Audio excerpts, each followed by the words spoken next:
Hi friends, ఈరోజు నేను చూపించబోయే రెసిపీ అలోవెరా జెల్.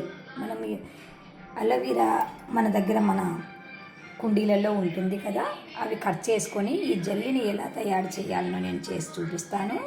ప్రాసెస్లోకి వెళ్దాం ఫ్రెండ్స్.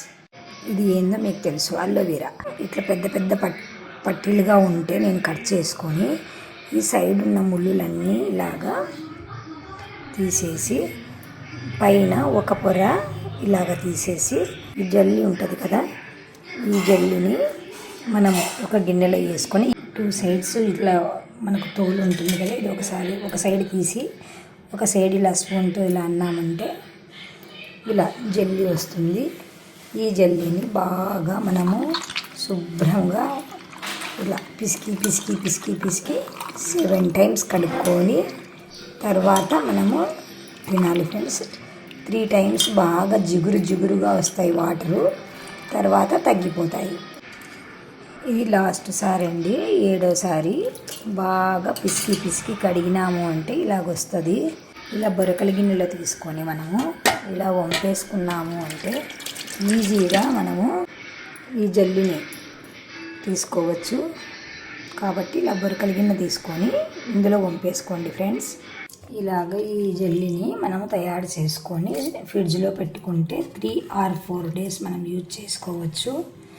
1 వీక్ అయినా బాగానే ఉంటుంది, కానీ అన్ని రోజులు పెట్టడం ఎందుకు అన్నట్టుగా 3 or 4 డేస్ చెప్తున్నాను. సులభముగా విటమిన్స్ ఉన్న ఆహారాన్ని తయారు చేసుకునే మార్గము ఫ్రెండ్స్. మీరు తప్పకుండా ట్రై చేసి మీకు ఎలా వచ్చిందో, మీకు నచ్చిందో లేదో మాకు కామెంట్ రూపంలో తెలియజేస్తూ ఉండండి ఫ్రెండ్స్. అన్నగారు ఉన్నప్పుడు మాకు ఇలా తయారు చేసి ఇచ్చేవాడు ఫ్రెండ్స్. తర్వాత మా చిన్న తమ్ముడు కానీ నేను కానీ ఈ ప్రాసెస్ అంతా చేసేవాళ్ళము.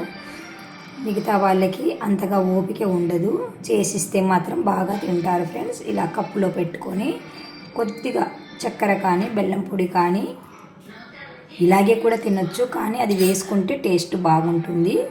మేము అలా తింటాం ఫ్రెండ్స్. మీరు కూడా తప్పకుండా ట్రై చేసి మీకు ఎలా వచ్చిందో తెలుపుతూ ఉండండి ఫ్రెండ్స్. జెల్లు పైన కొద్దిగా షుగర్ వేసుకుంటాను నేను, నాకు షుగర్తో తినడం అలవాటు.